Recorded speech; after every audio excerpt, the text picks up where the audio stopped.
Hi babes, welcome back to my channel Drama Lalashifam. This is episode 6. Last episode எங்கே முடிஞ்சிச்சோ அங்கேருந்து இந்த episode start ஆகுது. ஹுவாய் அங்கு வெண்லாங்கிட்ட கேட்குறான், நான் உங்ககிட்ட சொன்னேன்ல நான் இங்கே இருக்கிற நியூஸை லீக் பண்ணேன்னு, லீக் பண்ணிட்டியா அப்படின்னு கேட்க அவன் சொல்கிறான், என் பின்னாடியே ஒரு டிடெக்டிவ் ஃபாலோ பண்ணிட்டு வந்தான், எனக்கு தெரிஞ்சு அவன் இவ்வளோ நேரம் இந்த ஹோட்டலுக்குள்ளே வந்திருப்பான் அப்படின்னு சொல்ல ஹுவாயங் அவன் உடம்புல இருக்க காயத்தெல்லாம் பார்க்குறான். இந்த காயெல்லாம் எவ்வளோ சீக்கிரம் ஆறும் அப்படின்னு கேட்க அதுக்கு வெண்லாங் சொல்கிறான், உனக்கு ரொம்ப சீக்கிரமாகவே ஆறிடும் அப்படின்னு சொல்கிறான். அப்படின்னா ஒரு வேளை ஷெங் இதெல்லாம் பார்க்கலன்னா என்ன பண்ணுறது அப்படின்னு கேட்க, அப்படின்னா அந்த டிடெக்டிவ் கூட நீ இப்போவே ஷெங் கிட்ட போயிடு அப்படின்னு வெண்லாங் சொல்கிறான். இப்போ கரெக்டாக அந்த டிடெக்டிவ் வெளியில் ஹுவாயங்கோட ஸ்மெல் எங்கே வருது அப்படின்னு பார்த்துட்டு அந்த ரூம் பக்கத்தில் வரான். அப்போ ஹுவாயங்கு வெண்லாங்கிட்ட, நீ ஜாக்கிரதையா இரு, கண்டிப்பாக மறுபடியும் ஷெங் உன்னை பார்க்க வருவான், அவனுக்கு மறுபடியும் கண்டிப்பாக உன்னை அடிப்பான், ஸோ ரெடியாரு அப்படின்னு சொல்ல அதுக்கு வெண்லாங்கு, எதுக்கு அடி வாங்குறதுக்கா, நீ சரியான சைக்கோ அப்படின்னு ஹுவாயங்க திட்டிட்டு அங்கேருந்து வெளியில் போயிடுறான். அப்புறம் வெண்லாங்கும் அந்த ஷங்கியும் வெளியில் வராங்க. அவங்க ரெண்டு பேரும் ஹுவாயங்கோட கண்டிஷனை பற்றி பேசிகிட்டு இருக்காங்க. இந்த ரெட் பீரியடில் அவனுடைய பார்ட்னரை விட்டு பிரிஞ்சிருக்கிறது எனக்கு ரொம்பவே கஷ்டமாக இருக்கும் அப்படின்னு, அதுக்கப்புறம் பாஸ் ரொம்பவே கெட்ட மூடில் இருக்காங்க அப்படின்னு ஷங்கி பேசுகிறான். இதெல்லாம் தூரத்துல இருந்து அந்த டிடெக்டிவ் கேட்டுட்டு தான் இருக்கான். ஆனால் அவங்க ஹுவாயங்கை பற்றி தான் பேசுகிறாங்க அப்படின்னு உனக்கு தெரியல. அதாவது பாஸ்ன்னு சொல்கிறாங்கல்ல, அந்த ஹுவாயங் தான் அப்படின்ற விஷயம் இன்னும் உனக்கு தெரிஞ்சிருக்காது. அப்போ ஃபோனில் ஷெங் சொல்கிறான், ஹுவாயங் இருக்கிற இடத்த கண்டுபிடிச்சிட்டியா அப்படின்னு கேட்க, கண்டுபிடிச்சிட்டேன்னு தான் நினைக்கிறேன், அந்த ரூம்லேருந்து வெண்லாங்கெல்லாம் வெளியில் வராங்க அப்படின்னு சொல்ல, நான் உனக்கு இன்னும் எக்ஸ்ட்ரா 100 மில்லியன் தரேன், அந்த வெண்லாங்க அங்கேயே தூக்கிடு அப்படின்னு சொல்ல, சார் நான் வெறும் டிடெக்டிவ் தான், நான் ஒன்றும் நீங்கள் வச்ச அடியாள் கிடையாது அப்படின்னு சொல்கிறான். சரி ஹுவாயங்க என்கிட்ட கூட்டிகிட்டு வா அப்படின்னு சொல்ல அவன் அந்த லாக்கை எப்படி ஓப்பன் பண்ணிவிட்டு கதை ஓப்பன் பண்ணுறான். ஹுவாயங்க்கு ஆல்ரெடி தெரியும்ல அந்த டிடெக்டிவ் வரப்போகிறான்னு. ஸோ அந்த டிடெக்டிவ்காக தான் அவனும் வெயிட் பண்ணிக்கிட்டே இருக்கான். அவனை பார்த்ததுமே அப்படியே ஷாக் ஆகிற மாதிரி நடிக்கிறான். அவனும், பயப்படாத, ஷெங்கு தான் என்னை அனுப்பி வச்சான், வா நம்ம போகலாம் அப்படின்னு கூப்பிட, ஷெங்கு அவனை அனுப்பி வச்சான் அப்படின்னு ரொம்ப நல்ல பையன் மாதிரி கேட்குறான். ஆமாம் வா போகலாம் அப்படின்னு அந்த டிடெக்டிவ் சொல்ல, ஆனால் ஷெங்கு தான் உன்னை அனுப்பி வச்சான் எனக்கு எப்படி தெரியும் அப்படின்னு கேட்க உடனே அவன் ஃபோனை அவன்கிட்ட கொடுக்குறான். ஃபோனில் ஷெங் சொல்கிறான், ஹுவாயங் நான் தான் அப்படின்னு சொல்ல ஷெங்குடைய வாய்ஸை கேட்டதுமே ஹுவாயங்க்கு கண்ணுலேருந்து தண்ணி வருது. இது உண்மையாலுமே எமோஷனா இல்லை இதுவும் அவன் ஆக்ட் பண்ணுறானான்னு தெரியல. ஹுவாயங்க்கு ஷெங்கு மேலே ரொம்ப லவ் இருக்குது தான், ஆனால் ஷெங்கை அடையிறதுக்காக பைபிளில் நிறைய வேலையெல்லாம் பார்க்குது. அப்புறம் அந்த டிடெக்டிவ் ஹுவாயங்கை கூட்டிகிட்டு காரில் வந்துக்கிட்டு இருக்கான். அப்போ ஷெங்கு கால் பண்ணி, நாங்கள் வந்துக்கிட்டு இருக்கோம், அவனுக்காக ஒரு லாங் கோட் ரெடி பண்ணி வைங்க அப்படின்னு சொல்கிறோம். ஏன்னா உடம்பு ஃபுல்லாக அவனுக்கு காயமாக இருக்குல்ல. அப்போ முன்னாடி இருக்க ஒருத்தன் திரும்பி திரும்பி ஹுவாயங்கே பார்த்துக்கிட்டு இருக்கேன், நீ எல்லாம் ஒரு ப்ரொஃபஷனலிஸ்டா, உன் வேலையை மட்டும் பாரு, இன்னொரு டைம் நீ திரும்பி பார்த்தா உன் கண்ணை நோண்டிடுவேன் அப்படின்னு சொல்கிறான். இதெல்லாம் நம்ம நாவல்லையும் பார்த்துருப்போம். அப்புறம் கார் வர்றதுக்கும் ஷெங்கு அங்கே வர்றதுக்கும் கரெக்டாக இருக்குது. அவன் கார் ஓப்பன் பண்ணி ஹுவாயங்க வா அப்படின்னு கூப்பிட்றான். ஹுவாயங் ஒரு மாதிரி பிரம்ம பிடிச்ச மாதிரி இருக்கான். ஷெங்கை பார்க்கவே மாட்டான். ஷெங் பக்கத்தில் வந்து அவன் கொண்டு வந்த கோட்டை அவனுக்கு பூர்த்தி விட அப்படியே ஹுவாயங் பயப்படுற மாதிரி நடிக்கிறான். ஷெங் அவன் கணத்தில் கை வச்சு, பயப்படாத எல்லாம் முடிஞ்சிருச்சு அப்படின்னு, வா நம்ம வீட்டுக்கு போகலாம் அப்படின்னு இழுத்து அவனை ஹக் பண்ணுறான். ஆனால் ஹுவாயங் அவனை தள்ளி விட்டுட்டு பயப்படுற மாதிரி நடிக்கிறான். அப்போ ஷெங் மறுபடியும் அவன் பக்கத்தில் போய், நான் தான் நல்லா பாரு ஷெங், ஹுவாயங் பயப்படாத நான் தான் அப்படின்னு சொல்ல ஹுவாயங் அவனை பார்த்துட்டு, மிஸ்டர் ஷெங் நீங்களா அப்படின்ற மாதிரி நடிக்க அதுக்கு அவன் நான் தான் அப்படின்னு ரொம்ப பாவமாக சொல்கிறான். இந்த சீனில் ஷெங்கு கண்ணில் இருந்தெல்லாம் தண்ணி வந்துடும், அப்படியே கண்ணெல்லாம் ரெட் கலரில் ஆகிடும். பாவம் பையன் ரொம்பவே பாசம் வச்சுருக்கான் போல ஹுவாயங் மேலே. நான் தான் அப்படின்னு சொல்லி அவனை ஹக் பண்ணிக்கிறான். சாரி நான் தான் ரொம்ப லேட் பண்ணிட்டேன் உன்னை தேடி கண்டுபிடிக்கிறதுக்கு அப்படின்னு சொல்ல ஹுவாயங் ஃபேஸில் ஒரு லைட்டாக ஸ்மைல் இருக்குது. அதுக்கப்புறம் அவன் ரூமுக்கு கூட்டிகிட்டு வந்துடுறான். போய் உன் ட்ரெஸ் சேஞ்ச் பண்ணிக்கோ அப்படின்னு ட்ரெஸ்ஸை கொடுக்குறான். அப்போ அவன் நான் குளிக்கணும்னு சொல்கிறான். சரி போய் குளி, ஏதாச்சும் உனக்கு தேவைப்பட்டால் என்னை கூப்பிடு, நான் வெளியில தான் இருப்பேன். அப்புறம் டாக்டரை கூப்பிட்டு உடம்ப செக் பண்ணலாம் அப்படின்னு சொல்ல, இல்லை டாக்டர்லாம் வேணாம் அப்படின்னு ஹுவாயங் சொல்கிறான். சரி நீ போய் குளி அப்படின்ட்டு மெதுவாக அவனை டச் பண்ண போகிறான். மறுபடியும் ஹுவாயங் பயப்படுற மாதிரி நடிக்க, சரி சரி நீ போய் குளி அப்படின்னு அவனை அனுப்பி வச்சிடுறான். அப்புறம் ஹுவாயங் குளிச்சுட்டு வந்ததுமே, ஹுவாயங் பயப்படாத, நான் வெறும் உன் காயத்தை தான் பார்க்குறேன், அதில் மருந்து தடை விடுறேன்னு பயப்படாத, நான் உன்னை எதுவும் பண்ண மாட்டேன் அப்படின்னு அவன் உடம்புல இருக்க காயத்தெல்லாம் பார்க்குறான். அந்த காயத்த பார்க்க பார்க்க ஷெங்குக்கு கண்ணுல இருந்து ரத்த கண்ணீரே வருது. கண்ணெல்லாம் அப்படியே ரெட் கலர் ஆயிடுது. அப்புறம் அந்த காயத்தெல்லாம் மருந்து தடவி விடுறான். ஷெங்குக்கு அப்படியே அழுகையா வருது. அதெல்லாம் கண்ட்ரோல் பண்ணிக்கிட்டு இருக்கான். அப்புறம் அவன இழுத்து ஹக் பண்ணிட்டு, பயப்படாத, ஒண்ணும் ஆகாது அப்படின்னு சொல்றான். அப்ப ஹுவாயாங் கேட்குறான், உங்களுக்கு அந்த கேன்சர் ட்ரீட்மெண்ட் பத்தின ட்ரக் டீட்டெயில் தானே தெரியணும். எனக்கு அந்த டீட்டெயில்ஸ் தெரியும் அப்படின்னு சொல்றான். அதுக்கு ஷெங் எந்த பதிலும் சொல்லாம, அதை பத்தியெல்லாம் இப்ப பேச வேண்டாம்னு சொல்றான். ஆனா என்கிட்ட இப்ப உங்களுக்கு கொடுக்கறதுக்கு அது மட்டும்தான் இருக்குது. வேற எதுவும் இல்லை அப்படின்னு ஹுவாயாங் சொல்ல, அதெல்லாம் எதுவும் எனக்கு தேவையில்லை. நீ இருக்கல்ல, அதுவே எனக்கு போதும் அப்படின்னு ஷெங் சொல்றான். அப்புறம் அடுத்த சீன்ல ஹுவாயாங் ஷெங்குடைய ஃபோட்டோ பார்த்துட்டு இருக்கான். காலையில ஆயிடுச்சு போல. அப்ப பின்னாடி இருந்து ஷெங் வந்து, நீ எந்திரிச்சிட்ட போல அப்படின்னு சொல்லிட்டு குட் மார்னிங்ன்றான். நீ ரொம்ப நேரம் தூங்கல போலயே அப்படின்னு அவன் கேட்க, ஆமா எனக்கு தூக்கம் வரலன்னு சொல்றான். சரி வா சாப்பிடலாம், நான் பிரேக்ஃபாஸ்ட் வாங்கிட்டு வந்திருக்கேன் அப்படின்னு அவனை கூட்டிட்டு போய் அவனுக்கும் பிரேக்ஃபாஸ்ட் வச்சு கொடுக்குறான். நீ உன்னோட ஃபோனை தொலைச்சிட்டல்ல, அதான் இந்த அவனுக்காக புது ஃபோன் வாங்கிட்டு வந்திருக்கேன். அதில் சிம் கார்டும் போட்டுட்டேன். நீ யூஸ்வலாக யூஸ் பண்ணுற எல்லா ஆப்பும் அதில் இன்ஸ்டால் பண்ணியிருக்க அப்படின்னு சொல்ல, அதுக்கு வாயாங்க அவன்கிட்ட தேங்க்ஸ்ன்னு சொல்கிறான். இதுக்காக எதுக்கு தேங்க்ஸ் சொல்கிற அப்படின்னு ஷெங் கேட்குறான். அப்புறம் கொஞ்ச நாள் நான் உன் கூட வீட்லேயே தங்கியிருக்கேன் அப்படின்னு சொல்ல, மிஸ்டர் ஷெங் அதெல்லாம் ஒன்றும் வேண்டாம், என்னால் உங்களோட ஷெட்யூல் தான் அஃபெக்ட் ஆகும் அப்படின்னு சொல்ல, ஆனால் ஷெங் அதெல்லாம் கேட்க மாட்டான். அதெல்லாம் நான் பார்த்துக்கிறேன், என்னால் உன்னை இப்படி தனியாக விட்டுட்டு போக முடியாது அப்படின்னு சொல்ல, எதுக்கு அப்படின்னு வாயாங் கேட்குறான். ஏன்னா எனக்கு உன்னை ரொம்ப பிடிக்கும்னு ஷெங் சொல்கிறான். அடுத்த சீனில் ஷெங் ஆஃபீஸில் இருக்கான். அப்போ அவனுக்கு ஹுவாயாங் கிட்ட இருந்து டெக்ஸ்ட் வருது. ஹுவாயாங் சொன்னால அந்த கேன்சர் ட்ரீட்மெண்ட் பற்றின ட்ரக் டீட்டெயில்ஸ் எல்லாம் அவனுக்கு தெரியும். அதை அவனுக்கு தெரிஞ்ச மெம்பர்ஸோடைய லிஸ்ட் எல்லாம் ஹுவாயாங்கு ஷெங்குக்கு அனுப்பி வைக்கிறான். அதை பார்த்துட்டு ஷெங்கு அவனுடைய செக்ரட்டரி கால் பண்ணி வென்லாங் எங்கே இருக்கான்னு கேட்குறான். பைபிளில் வென்லாங் என்னமோ பண்ண போகிறான் போல. அடுத்த சீனில் காட்டு அவனோட வீட்டில் இருக்கான். அப்போ அவனோட வீட்டில் ஒரு ஃபோட்டோ இருக்குது. அவனும் வெண்லாங்கு ஒன்றா சேர்ந்து எடுத்துக்கிட்ட ஃபோட்டோ போல, ஸ்கூல் படிக்கும்போது. அதை எடுத்து பார்க்குறான். அப்போ அவனுக்கு வெண்லாங் சொன்ன ஞாபகம் வருது. எனக்கு ஒமேகா ஸ்மெல்லே பிடிக்காது, ஆனால் ஹுவாயாங் மட்டும் அதில் கொஞ்சம் வித்தியாசம் அப்படின்னு சொன்னால அந்த ஞாபகம் அவனுக்கு வருது. அப்புறம் அன்னைக்கு வேலை முடிஞ்சு ஷெங்க வீட்டுக்கு வரான். அப்போ ஹுவாயாங் அவனுக்காக வெயிட் பண்ணிக்கிட்டு இருக்கான். ஷெங்க பார்த்ததுமே என்னது முகத்தில் காயம் அப்படின்னு கேட்குறான். அவன் அதை கண்டுக்காத மாதிரி நீ சாப்பிட்டியா அப்படின்னு கேட்குறான். அப்போ ஹோயாங் பக்கத்தில் வந்து அவனை லிப்பில் கிஸ் பண்ணுறான்.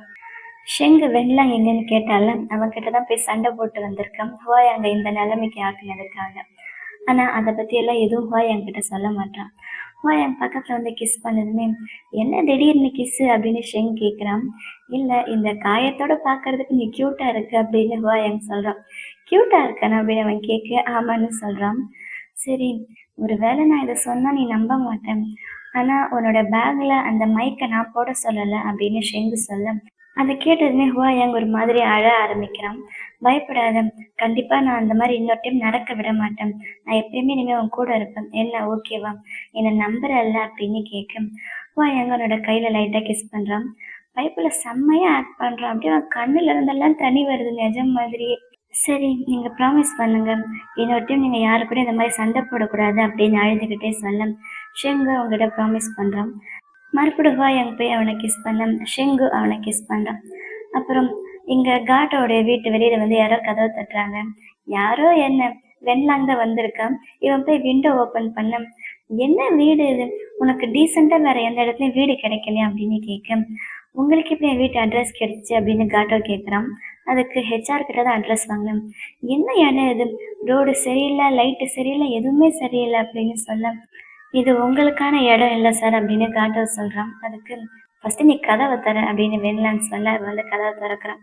கதவை திறந்துட்டு சும்மா நிற்க காட்டோ என்னை உள்ளே கூப்பிட மாட்டியா அப்படின்னு கேட்க இல்லை சார், இது வந்து உங்களுக்கு இப்போ சரியாக இருக்காது, கொஞ்ச நாளாக எனக்கு உடம்பு சரியில்லைல்ல அப்படின்னு சொல்ல சரி அந்த ஒமேகா இல்லையா அப்படின்னு கேட்குறான்.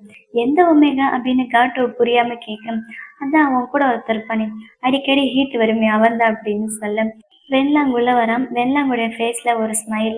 அதுக்கப்புறம் ஏன் உனக்கு கம்பெனிலேருந்து சேலரி சரியாக கிடைக்கிறது இல்லையா, எதுக்கு இந்த மாதிரி ஒரு வீட்டில் இருக்கு அப்படின்னு கேட்க கம்பெனிலேருந்து சேலரியெல்லாம் நல்லா தான் சார் கிடைக்கிது, ஆனால் எனக்கு நிறையா பர்சனல் எக்ஸ்பென்சஸாக இருக்குது அப்படின்னு சொல்ல அப்புறம் எதுக்கு மாதம் மாதம் எனக்கு காசு திரும்ப கொடுக்குறேன், நான் ஹாஸ்பிட்டல் கட்டின பில்லை நான் திரும்ப கொடுக்க வேண்டாம் தானே சொல்ல.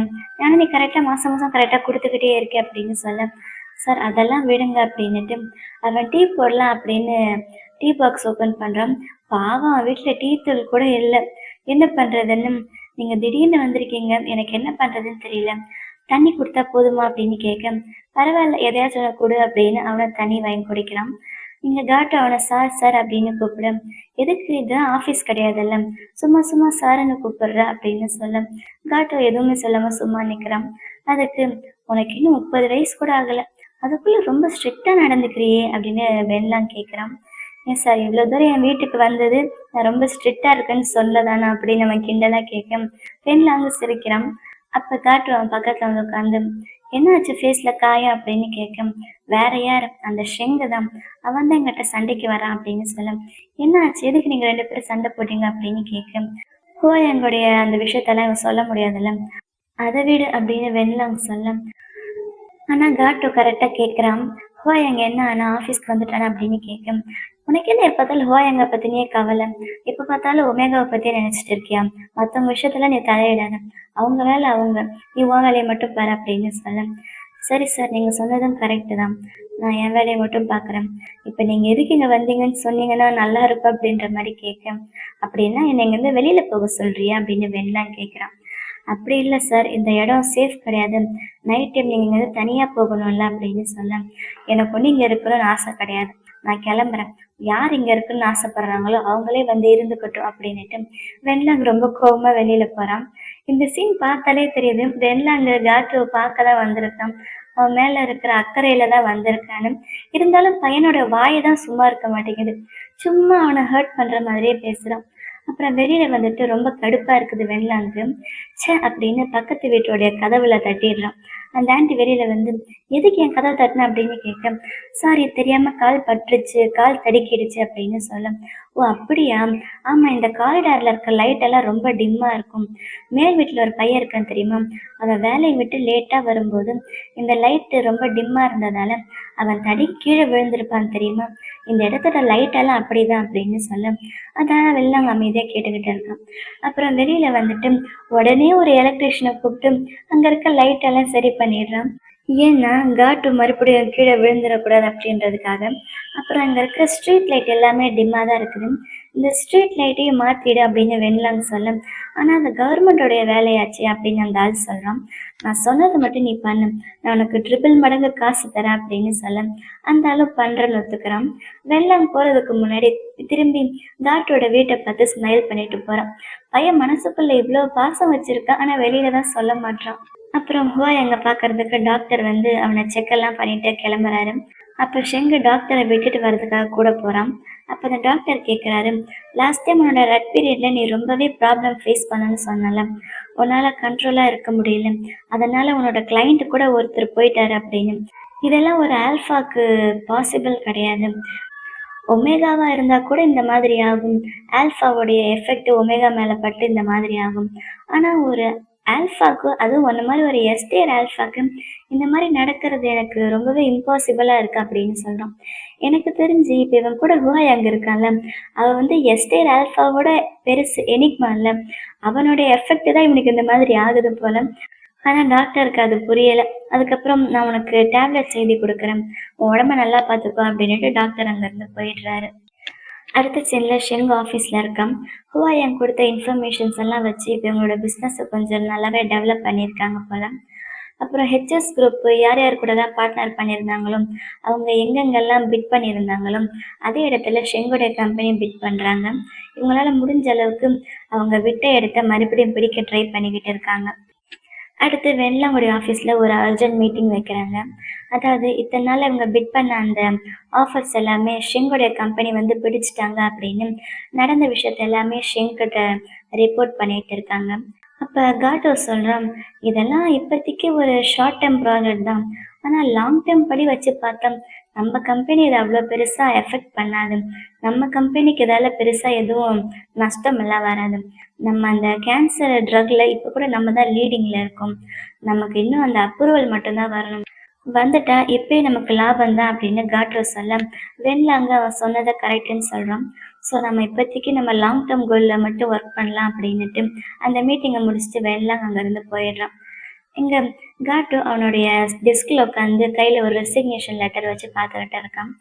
அப்போ அவனுக்கு வென்லாங் சொன்னதெல்லாம் ஞாபகம் வருது. எனக்கு ஒமேகாஸே பிடிக்காது, அவங்க ஸ்மெல்லே பிடிக்காது. ஆனால் ஹுவாயாங்கோட ஸ்மெல் அந்த மாதிரி கிடையாது. அந்த ஸ்மெல்லு எனக்கு பிடிச்சிருக்குது. அதுவும் அந்த மாதிரி டைமில் அவன் ஸ்மெல் ரொம்பவே நல்லா இருக்கும். அன்னைக்கு நைட் அவன் என் கூட இருக்கும்போது உன் பேரை தான் சொன்னான் அப்படின்னு ஷெங்கிட்ட சொன்னால, அதெல்லாம் அன்னைக்கு இவன் கேட்டால, அதெல்லாம் அவனை ரொம்பவே ஒரு மாதிரி பண்ணிடுது. ஸோ அவனுக்கு அங்கே இருக்க பிடிக்கல போல, அங்கேருந்து போயிடலாம் அப்படின்னு ரெசிக்னேஷன் கொடுக்கலான்னு அந்த லெட்டர் எழுதி வச்சிருக்கான். அந்த லெட்டரில் காட்டு அப்படின்னு சைனும் பண்ணிடுறான். அப்போ இன்னொரு செக்ரட்டரி அவங்ககிட்ட வந்து, மீட்டிங்கில் நீ ரொம்ப நல்லா பேசின, நீ பேசினது ரொம்பவே கரெக்டாக இருந்துச்சு. வென்லாங்க்கு வந்த மாதிரி ஒரு செக்ரட்டரி இருக்கிறது ரொம்பவே ஒரு நல்ல விஷயம். நீ அவர் கூட இருக்கிறது அவருக்கு ரொம்பவே பலமாக இருக்கும். இதே மாதிரி நல்லா ஒர்க் பண்ணு, ஆல் த பெஸ்ட் அப்படின்ட்டு அந்த செக்ரட்டரி அங்கேருந்து போகிறாரு. அதெல்லாம் இவன் யோசிச்சு பார்க்குறான். சரி, இப்போதைக்கு நம்ம ரெசிக்னேஷன் கொடுத்தா சரியாக இருக்காது, கொஞ்ச நாள் ஆகட்டும் அப்படின்னு டிசைட் பண்ணிவிட்டு அந்த ரெசிக்னேஷன் லெட்டரை கிழிச்சிடுறான். வீட்டில் ஹுவாயாங் தனியாக உட்காந்து அந்த வாட்சை எடுத்து பார்த்துக்கிட்டு இருக்கான். அந்த ஷெங்கு சின்ன வயசு தொலைச்ச வாட்ச். அப்போ அவனுக்கு செக்ரட்டரிட்டேருந்து கால் வருது. ஒரு முக்கியமான விஷயம், அவருக்கு முக்கியமான ஒரு வேலை இருக்குது, அதான் ஷெங்கை பற்றி சொல்கிறான். அவர் வீட்டுக்கு வர்றதுக்கு கொஞ்சம் நாள் ஆகும், அதான் உங்களை வெயிட் பண்ண வேணான்னு சொன்னார் அப்படின்னு சொல்ல, சரி அப்படின்னு ஃபோனை வச்சிடுறான். இவனுக்கு புரிஞ்சு போயிடுது, ஷெங்கோடைய ரெட் பீரியட் வந்துடுச்சு. ரெட் பீரியட்ல நீ வீட்டில் தங்காமல் வெளியில் போறியா, இது நல்ல ஹேபிட் கிடையாது, இதை மாற்றணுமே அப்படின்னு ஹுவாயாங் சொல்லிட்டு இருக்கான். அப்புறம் ஒரு 6-7 நாள் ஆனதுக்கப்புறம் ஷெங்கு ரிட்டர்ன் வரான். ஷெங்கை பார்த்து ஹுவாயாங் அவன் பக்கத்தில் போகிறான்.